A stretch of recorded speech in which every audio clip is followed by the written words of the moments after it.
In this video, I'm going to compare these tiny wireless microphones, the Hollyland Lark M2, the DJI Mic Mini, and the Rode Wireless Micro, as well as the larger ones with transmitters that record 32-bit float audio, the Rode Wireless Pro, the DJI Mic 2, and the Saramonic Ultra.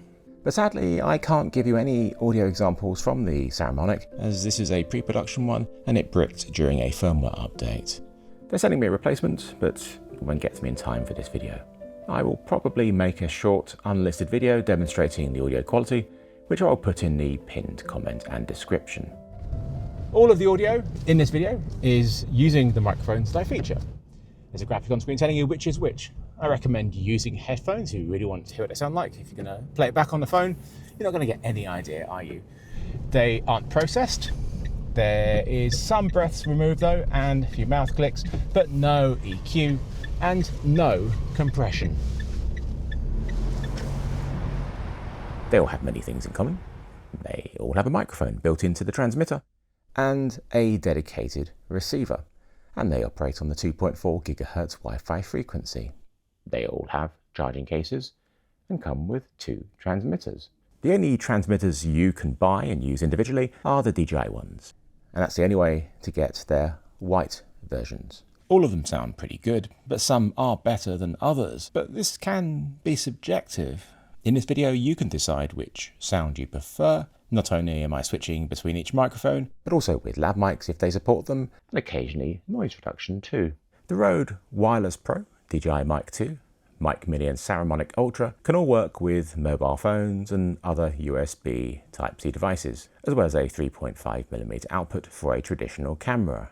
The Hollyland Lark M2 confusingly comes in various versions. It's Lightning only, USB Type-C only, 3.5mm only, and a combo with all 3. All are available in black or white, except the camera one, which is black only. Rode's Wireless Micro is only available as Lightning or USB Type-C. It does not support a 3.5mm output. They all come with clips and magnets to attach to a person and have wind muffs.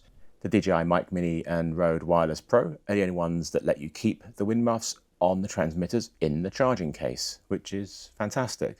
The others require a separate pouch, which is a pain, and pouches that aren't zipped are not ideal. DJI's cases are quite chunky, but very well made. The Mini one is, of course, smaller than the Mic 2 case. The Rode Wireless Pro case is good, and the USB-C charging ports can be used to offload recorded clips simultaneously. This is the only one that does that, but you do have to load up the Rode Central app for the files to be accessible. DJI's Mic 2 and Mic Mini and the Saramonic have the easiest wind muffs to put on. The Rode Wireless Pro one is a bit fiddly, and it makes accessing the record button difficult and the record light hard to see. The Rode Wireless Micros is neat, but it's a shame you can't keep them on in the charging case. I love their compact charging case. It would be nice if that was all you needed to take out when filming, but you need those wind muffs if you are going to be using them outside. The Hollyland Lark M2's wind muffs are ridiculous. They're a nightmare to put on and make the smallest mics in this test the biggest. They also cover the button that switches the noise reduction on or off, and importantly they like to tell you which mode it's in and if it's powered on. I made my own ones which are smaller, and you can actually keep them on in the case.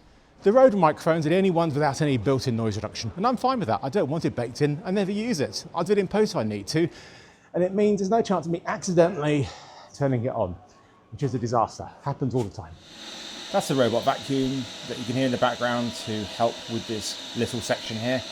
If you're using the DJI Mic Mini with a receiver, you can set the noise reduction level to basic or strong via the Mimo app, or when using an Action 5 or Pocket 3 in the camera settings where it's shown as low or high.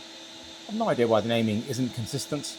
The noise reduction is adaptive, so in a quiet environment, you're not going to tell the difference between the two. There needs to be a fair amount of noise for you to tell the difference. Whilst you can connect a DJI mic to a phone or camera directly via Bluetooth, I don't advise doing it. The quality is terrible, as it's only 16 kHz instead of 48 kHz. Use the receiver. Strangely, if you connect one to a phone via Bluetooth, it's only the highest setting, which is crazy. The audio is already bad enough.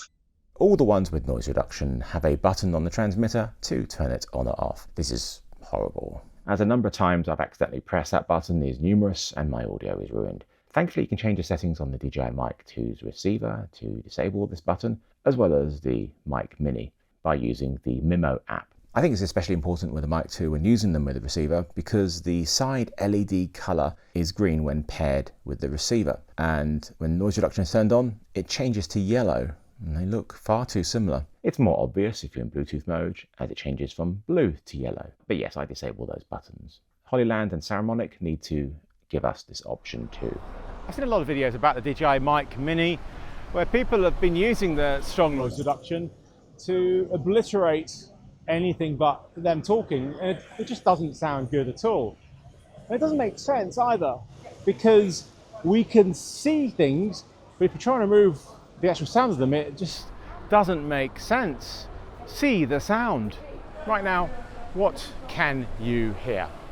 Well, you certainly can't see it, that's for sure. Easily solved. Now you can see what you're hearing.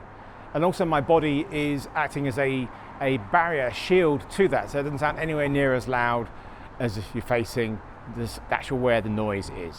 Because it is a 360 polar pattern, it's going to pick up everything. It's not a directional microphone. Right now I'm filming in the Ted Lasso Street in Richmond, my hometown, and there's some very loud American people. But it's okay, because they are behind me, you can see them, and my body is, yes, acting as a shield. The other thing you could do though is do an establishing shot and then have that beforehand and you'll be fine. I don't care what it takes. I will sell everything and go to Richmond. Yes, it's noisy, but you can see the sound. Yeah, I mean, there's times when maybe you need to do a retake. One tip that's really going to help you when dealing with sound is to record a wild track. Record a minute of the audio where you are. So you can use it as an underlay where needed, when there's some gaps, or if your noise reduction you use is just too strong. You put this underneath it, it's going to sound a lot better. Is there a case for using noise reduction when you are recording somebody who's talking in the car? Well, maybe if they're speaking quietly, potentially, but really, if they're just speaking normally, I would say no. Maybe a bit of low cut, but again, do that in post. After all, we can see that I'm in a car driving along. If you removed all of that sound, it would be really weird. You can see the sound with driving, so therefore it's absolutely fine.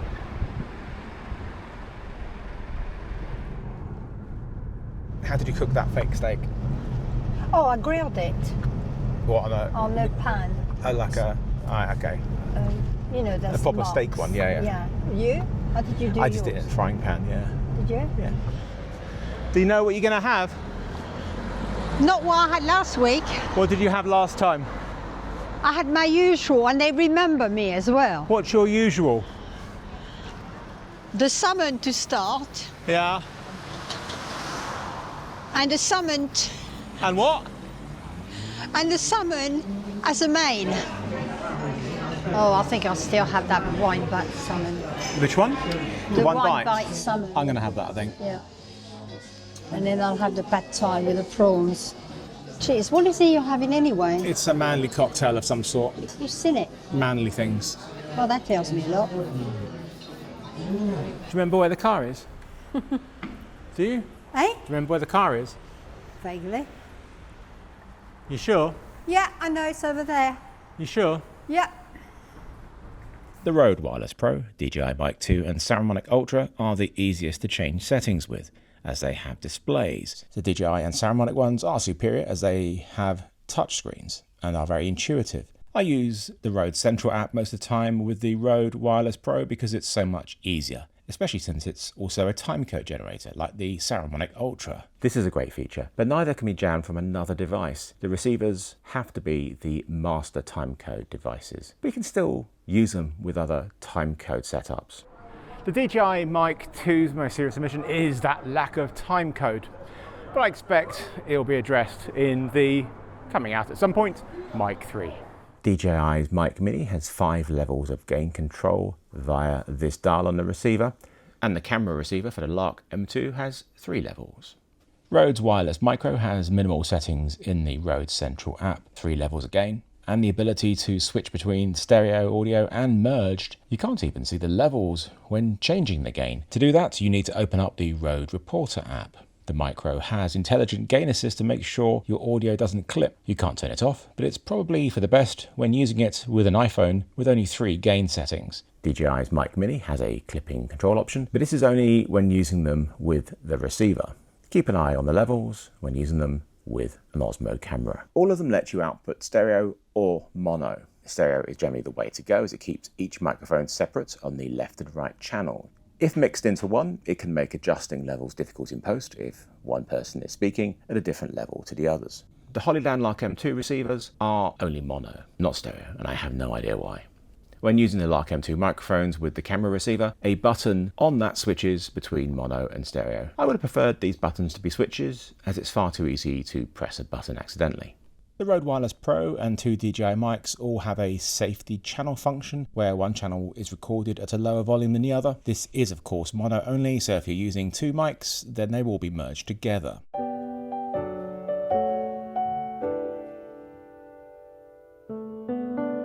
It's been a while since I did any lens whacking shots in a video, but the microphones on the Christmas tree were a perfect subject. But of course it does date the video a little bit. It would be even worse if I added Christmas music and then doubled down on the whole Yuletide theme by using shots from the sponsor of this video, Storyblocks. Unsurprisingly, there's lots of shots in this category, but maybe it's best to move away from Christmas onto other things you might be celebrating or looking forward to in 2025. With over 2.3 million video assets, there's a lot to choose from. But it's not just video clips, there's over 88,000 audio assets, 30,000+ video templates, and over 400,000 image assets, and they're all royalty free. There's also lots of my own shots there to use in your videos. I thoroughly recommend the cat shots.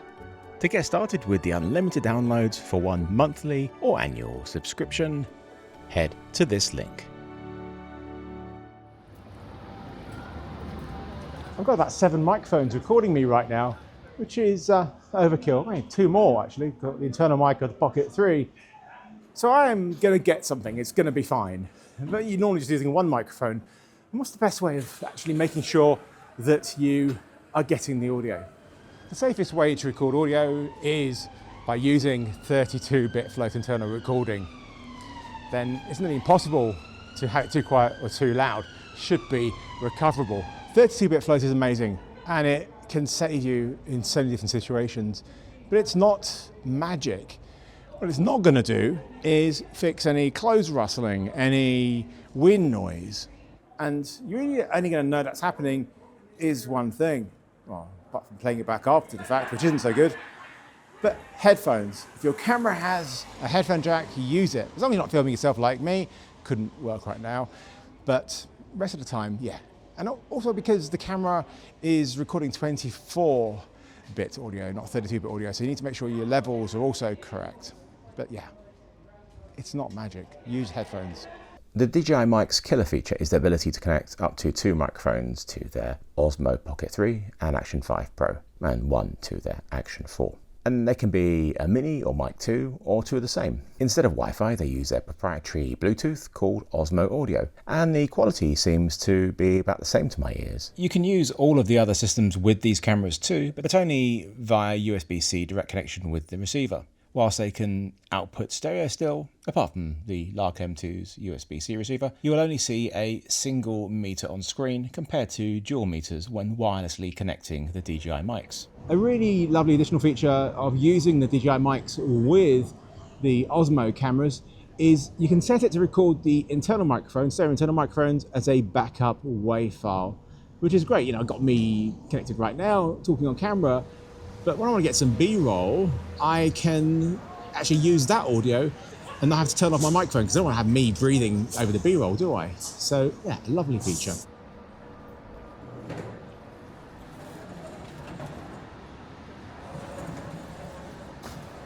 I would love Insta360 to rotate their USB-C port so it's vertical in future 360 cameras, so all of these receivers can be flush and not get in shot. The Rode Wireless Pro needs a USB-C cable to connect to a USB-C device. The receivers on the DJI mics and Saramonic Ultra let you attach a USB connector directly to them. There's a Lightning one included too, apart from the DJI Mic Mini, which is an additional extra. I love how flush the dedicated USB receivers for the Hollyland Lark M2 and Rode Wireless Micro are. They take their power from the phone and are so tiny that you forget that they're there. The others all stick out a bit. If I'm using wireless mics with my phone, then my favourite system is probably the Rode Wireless Micros due to their small profile and the ability to record in stereo or mono. Hollyland really needs to address this oversight. I love the size of the transmitters of the DJI Mic Mini, the Rode Wireless Micro and the Lark M2. They are wearable microphones only, as none of them have a 3.5mm microphone input. I hate seeing microphones in shot, especially wearable ones, and especially as they all have logos on, making you a walking advertisement. At least you can hide the mini ones quite well, especially if your subject is wearing a matching colour. The magnets are probably the best way, placing the transmitter inside the clothes but not too covered up to avoid clothing causing any rubbing noises. And don't worry about any mic capsule not pointing upwards. The polar pattern is 360 degrees, so it will pick up the sound just fine. The Lark M2 magnets have the logo on one side, and annoyingly, because their transmitters have a magnet on the back, due to the polarity, it will only snap on with that side up. Using your own magnet is the best bet, but maybe not one of these. The design of the Lark M2 transmitters is my favourite, other than the fluffy, of course, as they look the least like microphones. They even come with stickers to cover over the logo, which is nice. It's just a shame they don't have the same for the magnet. And if you want to be bold, there are some more interesting stickers that you can put on, but once they're on, you won't be able to remove them. You can, of course, cover them with another one, like my slightly modified smiling emoji here. Perfect if you want to be a comedian. I also really like the necklaces that come with the Lark M2. They're really good for quickly giving a microphone to someone. You can still hide the larger transmitters with the built-in recording, but it's more challenging as they are not just bigger, but much heavier than the tiny ones. That's why I almost always use them with a plug-in lavalier microphone. The Rode Wireless Pro is the only system that comes with 2 lav mics as standard. They're an extra expense with the DJI Mic 2 and Saramonic Ultra.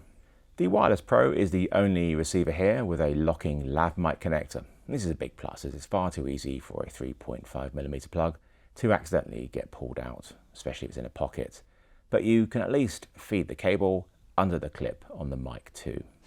It's not just seeing the actual transmitter itself, like my subtly placed white one here. I've got others on me as well. It's the flashing lights. These are things you don't want to see when you're recording people talking. I haven't talked about range because they're all pretty similar. It all depends on the environment you're actually in. They're using 2.4 gigahertz Wi-Fi frequency, which is very busy. So if you're in a built-up area, you're going to get some interference. And if you're in the middle of nowhere, you're going to get the max range that they say you're going to get. But the key thing is line of sight. So if I was filming myself from a distance and the transmitter was on my bum, then I'm blocking that signal and would get dropouts, which is why 32-bit floated total recording is so useful. But yeah, they're all pretty good. Just most time you're just going to keep the camera nice and close to you, are you? The Saramonic Ultra has an additional antenna on the receiver, which should increase range, but I wasn't able to test it. So, which one is best? That's a difficult question to answer. They all have their pluses and minuses. It depends on which camera you are going to be recording your audio with. If I'm using wireless mics with my phone, then my favourite system is, as I've said, the Rode Wireless Micro, due to the tiny receiver and ability to record in stereo or mono. I really love the design of the Hollyland Lark M2, but the lack of stereo when using the mobile version is a big problem. Also, the ability to use the DJI mic transmitters directly into their Osmo cameras cannot be understated if you use those. DJI also sell an adapter to directly connect the Mic 2 receiver to the MI shoe of Sony cameras, so no cables are needed, which is a huge plus for me. Rode's Wireless Pro has a lot going for it, and is what I would call the most professional of these systems because of timecode, the locking lav connector, and 32GB of internal storage, which equates to 40 hours of 32-bit float audio recordings. The Saramonic Ultra and DJI Mic 2 have just 8 gigs, which is only around 10 hours, so be careful as the oldest recordings will be written over when you go past that. Despite the size, the DJI Mic Mini's battery life is much longer than that of the Mic 2. The downside of them all though is they use non-replaceable batteries, which are most likely to need replacing when you're outside of the warranty period. Rode is either considering offering a replacement service or already has. Sadly, DJI's Care Refresh, their extended warranty, isn't available for its microphones. I do think the Rode Wireless Pro has the best sounding built-in microphone and lav mic, which isn't surprising given their long history in this field. But there are much better lav mics out there, both from them and from other companies. Of course, price is going to be an important factor when choosing which one to buy, and there's a big difference in price from the cheapest to the most expensive. Within all of these is the perfect wireless Wi-Fi microphone system. Unfortunately, the things that make them perfect are spread across all of them. It's just not in one of them. The next generation of these will be exciting to see and hear.